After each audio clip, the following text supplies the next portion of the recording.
In the distance, a horn sounded from the castle walls. Cale had seen the lightning strike twice in the same spot. He turned to his captain. "Prepare my horse. At dawn, I ride to the Black Forest." Seraphine looked toward the horizon, her silver eyes softening for a fleeting second. "Come then, Prince," she murmured. "Let us see if you fear the witch, or the truth." At dawn, Prince Cale rode toward the Black Forest. The castle guards had begged him not to go, and his father ordered soldiers to follow, but Cale refused them all. "If the forest is innocent, I will prove it," he said, "and if it is not, I will face it myself." The gates groaned open, and his horse stepped forward into a world of gray. The air felt heavy, and even the wind seemed paralyzed by fear. The moment Cale crossed the threshold, the temperature plummeted. The trees stood tall and suffocatingly close, their branches twisting like skeletal fingers. Light barely touched the mossy ground. The deeper he rode, the quieter it became. There were no birds and no insects, only the rhythmic thud of hooves against damp earth. Cale kept his back straight. He did not want to believe the forest was guilty, despite his father blaming the witch for every blight in the kingdom. "I will return with the truth," he muttered. The forest answered. A low whisper rippled through the canopy, and leaves rustled despite the stagnant air. His horse suddenly reared, its eyes wide with terror. "Easy," Cale urged, patting its neck, but the ground beneath them shifted. Roots burst from the soil like wooden snakes, wrapping around the horse's legs. The animal screamed, throwing Cale into the dirt. Before he could stand, the roots lunged. Cale drew his sword and slashed, splitting the wood until sap bled like dark tears.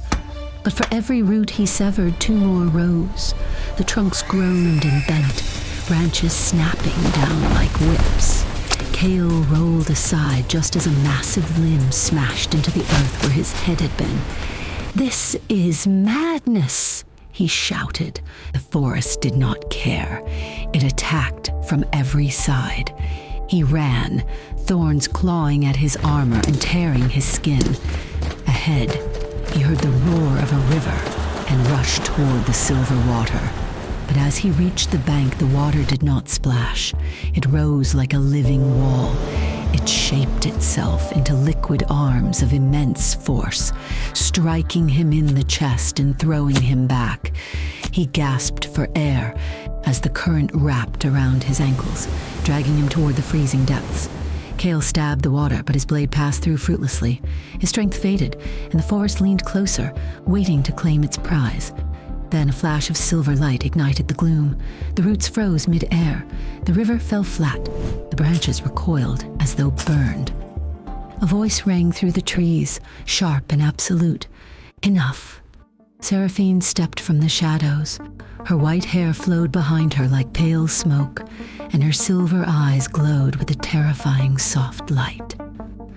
The trees bent away from her path, and the river stilled under her gaze. She lifted one hand. "Release him." The last of the roots uncoiled, and Cale collapsed on the bank, unconscious. Seraphine stood over him. She hated royals. Centuries ago, her ancestors were the mages of Azrael, protectors who had sealed a great evil beneath the earth. But the people had repaid them with fear and accusations of treason. They were banished, cast into the woods to be forgotten. Seraphine was the 18th witch of her bloodline, and she had no pity for humans. Yet her eyes lingered on the prince's face. She had watched him for years because of the prophecy, the 18th witch and the 20th prince, two destinies bound by fate. She knelt beside him. "You're a foolish boy," she whispered. Gently, she placed her hand on his chest. A soft light spread from her palm, closing his cuts and fading his bruises. With a flick of her wrist, she lifted him with magic and carried him through the trees. The forest parted for her like a loyal hound. Inside her crooked house, lit by blue flames, she laid him on her bed. For 2 days, she ground herbs and brewed healing teas. On the third morning, Cale opened his eyes. He saw a wooden ceiling and smelled the sharp tang of medicine. A woman sat by the window, crushing leaves in a bowl. She looked calm, kind, and startlingly young. "You're awake," she said gently. Cale tried to sit up and winced. "You were attacked," she continued. "You're safe now." "Where am I?" he asked. "In the forest." His eyes widened. "The Black Forest? That's impossible. No one survives here. You did."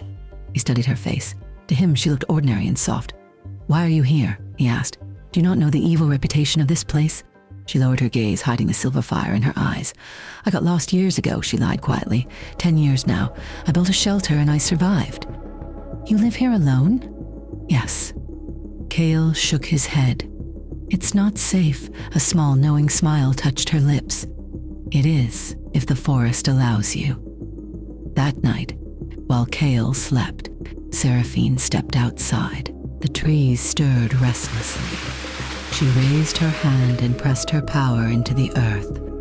"You will not harm him," she commanded. "Not by root, nor branch, nor water. I command it."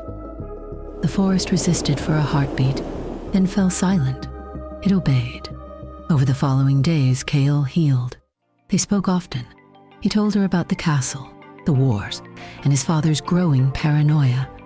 She listened, offering only harmless stories in return. He did not know she was the witch everyone feared. He only saw the gentle healer who had saved his life. When he was strong enough to leave, he stood at her door.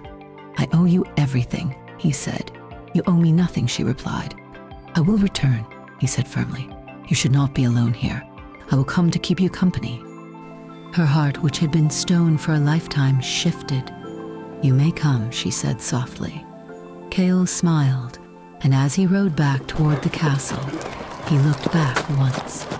She was standing between the trees, her white hair shining in the fading light. The forest did not touch him.